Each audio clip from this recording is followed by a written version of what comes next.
Hey, what's going on? What's going on? And welcome. If you're catching this on the replay, make sure you hashtag replay so that I know that you were here. When you hop on, let me know who you are and where you're from so I can shout you out and say hello. And if you are catching this on the replay, you can skip ahead to about the minute and a half mark to get to the content. We are having some rainstorms here today, so I really don't know how we're going to get through this broadcast. So we're just going to work it out. This is like the second or third time I've had to start this live broadcast over. Okay, so we're cruising over there. That's awesome. So let me get this shared out, and then we will get this show on the road.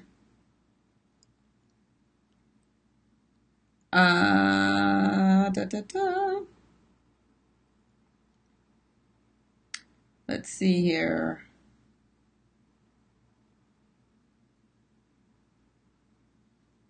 There we go. And let's see how this is working.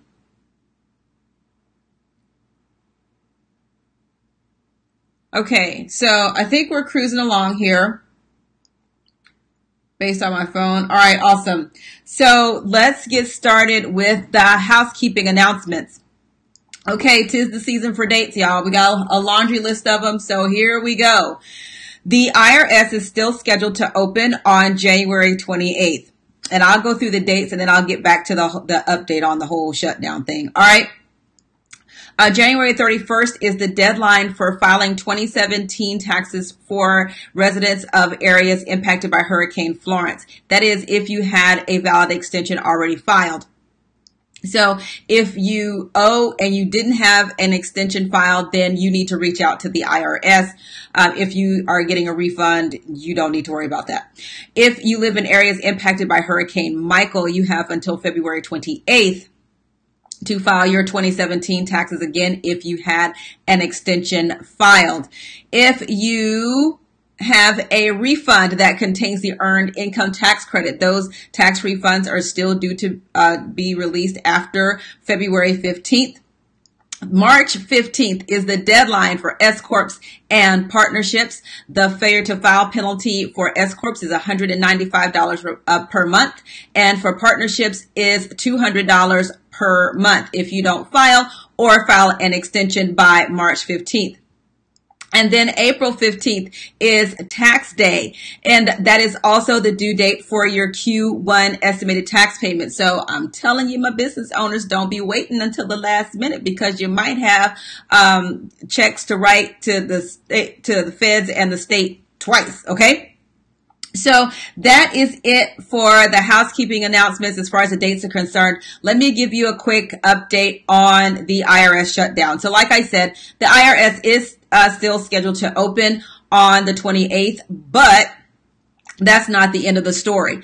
There's been news reports that, IRS employees are using the hardship exemption to miss work and not be penalized for that. And so you're still going to, I'm telling everyone to expect delays. Expect that your refund is going to be delayed. Expect that that it's not going to be a smooth process this season, simply because you have a new tax code that's being implemented. And this is our first time for everybody filing under the new tax code. That is already going to present its challenges, but also with the IRS working with a reduced staff and trying to get as much as they can get done, right? So I'm telling everybody to put on your patience because this just might be a bumpy ride this year. There's no other way about that. So that's the latest, and that was as of yesterday.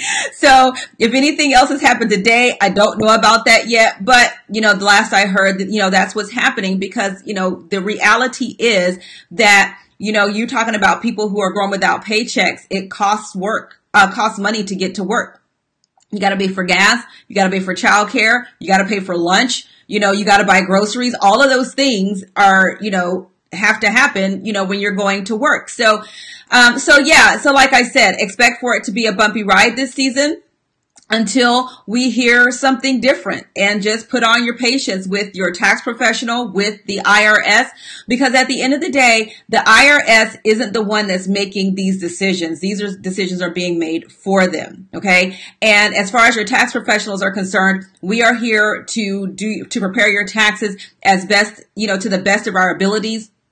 And with this new tax code, it might actually take a little longer. So I would much rather take a little bit longer and get it right than to try and rush and then get it wrong. And then you're going to be coming back and mad, right? Because, okay, well, you did it wrong. Well, so this is why I'm saying for everybody to kind of put on their patience and, and just strap in for a bumpy ride this year. That's all. All right. So enough of that. Let me do our intro, and then we will get down with the content for today. Welcome to Home Biz Tax Talk. My name is Lysandra Everett. I am the Home Biz Tax Lady, where I help home business owners win the tax game. Home Biz Tax Talk airs Monday through Friday, 9 o'clock-ish. And when you tune into my show, you're going to hear about topics that are important to the home business community. All right. So today is going to be like my annual review of IRS penalties, right? Because whenever, somebody is thinking about doing something that might not be right, I always ask, well, what's the worst that could happen? Well, I'm going to go through a few of the IRS penalties, and then you can decide what's the worst that could happen, right? Because when you're going to a tax professional, okay, let's say when you come into Lysandra, how about that? I would just speak for me. I am not for doing anything shady that might be construed as shady, any of that stuff, because I'm not down with writing checks to the IRS for something I really don't owe. Okay. Orange is not the new black. I'm not trying to lose my EA. All of those things are more important than, allowing you to do something that I know is absolutely incorrect. Okay. So I'd much rather lose business and allow you to go to someone else that might give you what you want than for you to put my business in jeopardy. Okay. No, we're just not doing that. All right. So I'm going to go through a few of these penalties, because some of them are rather common and some of them not so much. All right. So the first ones, we're talking about filing penalties. You have the failure to file penalty, and you also have a failure to pay penalty. Now, if you're getting a refund, a failure to file penalty, failure to pay penalty do not apply. For a refund, you have up to 3 years to claim a refund. If you don't claim your refund, the Department of Treasury will thank you. Okay. And they're pretty strict about that 3-year limit. So for this year, if you have not filed for your 2015 refund, you have until April 15th of this year to get her done. April 16th, it belongs to the Treasury. Okay. So filing late. I got a whole list of, see this, y'all? Notes. Okay. So filing late. You will have the failure to file penalty. That's usually 5% per month, or part of the month, but not more than 25%. 25%, y'all. Okay. And it's based on the tax not paid. So this is why I tell you, file your taxes, pay what you can pay, because the penalty is based on what you owe. So if you file and you have $1,000 tax liability, you only got $200, send the $200, and then the penalty will be based on the $800, not the $1,000. Okay. Now, if the return is over 60 days late, meaning that you didn't file an extension or anything like that, if it's over 60 days late, then the minimum penalty is $210 or 100% of the tax. It's the smaller of the two. So if you have the same $1,000 tax liability, then if you are over 60 days late filing, then you'll owe an additional $210. Okay. So it's the smaller of the two. But now let's say that if you had, a different tax liability, let's say you have $1,500 tax liability, it's still the $210. All right. Paying late. Basically, if you have a tax liability that's not paid by April 15th, you are late paying your taxes. Okay. Filing an extension is for filing the paperwork, not for paying the tax. All right. So that is 0.5% of your unpaid taxes per month. Notice that the failure to paying late is not as steep as failure to file. Okay, so this is why we tell people that failure to file penalty, that baby can add up quick. It is better for you to get a late penalty for paying taxes than not filing and having that failure to file penalty on top of that, because that stuff can rack up quick. Okay, accuracy related penalties. These are related to if you underpay your tax, whether you understated your income tax, if you claimed tax benefits that really didn't belong to you, that kind of thing, okay? So underpayment penalties, the penalty is equal to 20% of the underpayment. And this, for my cryptocurrency people, listen up. So the penalty is 40% of any portion of the underpayment that is attributable to undisclosed foreign financial assets, okay? So cryptocurrency users, it is really easy for you to have foreign accounts with cryptocurrency. I know people, there's cryptocurrency in Europe and all of that stuff. Even though it's in Europe, if you are a U.S. citizen, it must be reported. And if it's found out that you did not report that, you are subject to a 40% penalty, okay? And for my cryptocurrency folks that went and bossed out and all that, that 40% can be a pretty big piece of change, okay? Substantial understatement of tax. This generally happens with underreporting income. How does the underreporting of income happen? Really, it's very simple. There's two ways. Number one is not really understanding the reporting requirements of third-party entities. So we have people that are ride sharers that may drive for Uber or Lyft. We have people that do business on PayPal. These types of entities have what's called a 1099-K requirement. That means that they report to the IRS if you have 200 transactions and cross the $20,000 threshold. Both of those. Now, for Massachusetts and Vermont, they changed their state law to where you got to report, for $600 or more, just like the 1099 miscellaneous. But what happens is that a lot of times people do not know that these things are being reported, right? And I don't know if it's not knowing or choosing to forget or think that this isn't going to happen, okay? But listen, they got these reporting requirements. So what happens is that the IRS has an automated underreporting system. So when you get these tax documents in the mail or by email or whatever, you have the 1099 miscellaneous or the 1099-K, those documents get sent to the IRS and they're waiting for a match. That the match is you.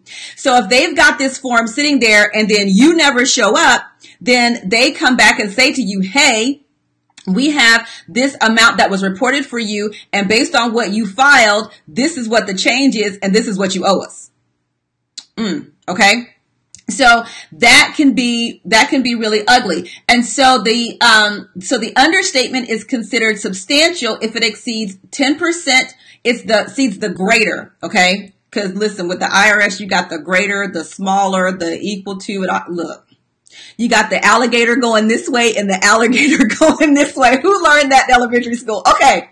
So anyway, so the understatement is substantial if it exceeds the greater of 10% of the correct tax or $5,000. So if your substantial understatement of income tax is more than $5,000, then that's what it's going to be.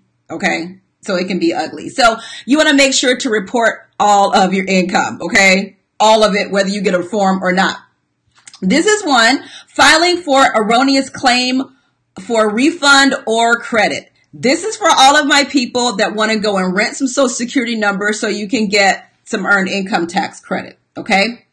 The penalty for that is 20% of the disallowed amount. So if you get busted, right, and let's say you received $5,000 in earned income tax credit, you're going to have to pay back that $5,000 plus an additional 20%, which is additional $1,000. So you're going to have to pay back $6,000. And oh, by the way, if without that credit you happen to have had a tax liability, then you're going to have to pay that plus penalties and interest from the time you get busted all the way, from the time you did it all the way up until you got busted, and you're going to have to pay.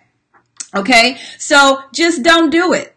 It is totally not worth it. All right, frivolous tax submission. Okay, So, one of the things that, we don't really hear about a lot is frivolous tax submissions anymore.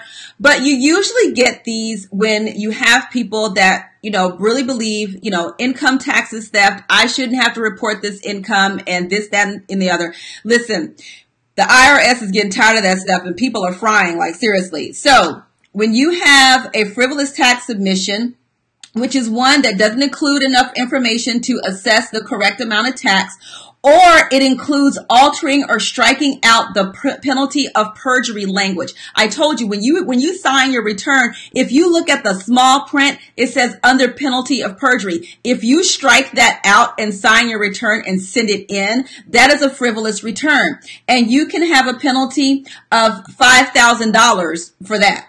There's no greater than, less than $5,000. Quit playing. Failure to supply a social security number.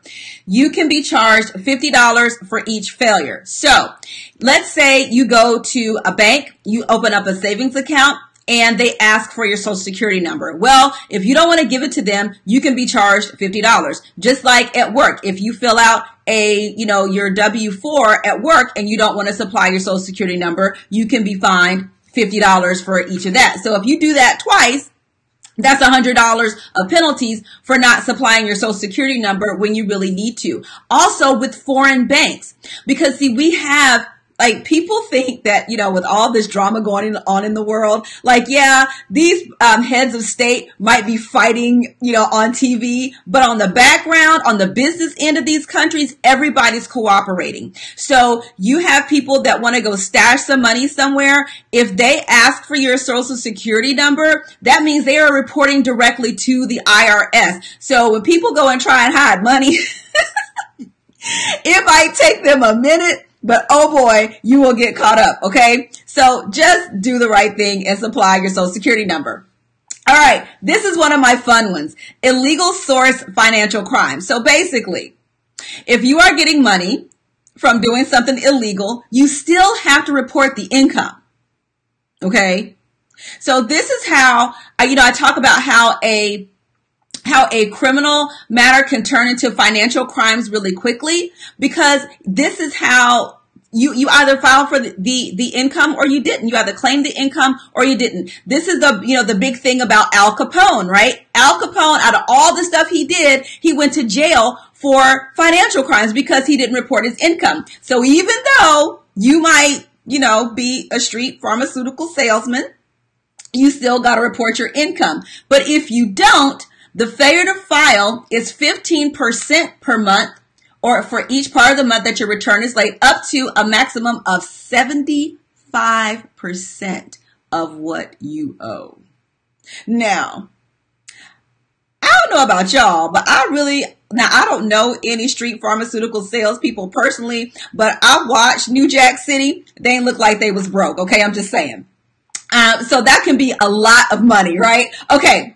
And so then you have the different types of criminal penalties that can send you to jail. That's the tax evasion. That's the, just willful failure to file. You just said, I just ain't filing. Filing fraudulent or false returns, failure to report, foreign income and stuff. Those are the things that can send you to jail. So like people really get nervous when they make a mistake on their return. Really, a mistake, you might have the penalties that go along with it, but you're really not going to jail over a mistake. But now if you just straight ignoring the law, yeah, you can go to jail.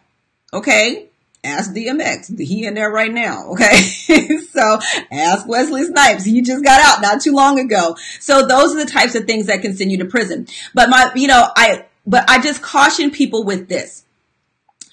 File your return as if you know you were going to get audited tomorrow. Because if you do that and you do that every time, there's no worries. If you keep the records that you're supposed to keep, then you have no worries. I can never tell you that you would never get audited. People will say, well, I want you to file the return so I don't get audited. I don't care how I file the return. I can file the return perfectly, not one error, anything. That doesn't mean that you won't get audited. I don't make that decision. The IRS makes that decision. They look at, the red flag type things that cause an audit. But I can never tell you, or anyone can ever tell you, that you won't ever get audited. Not going to happen.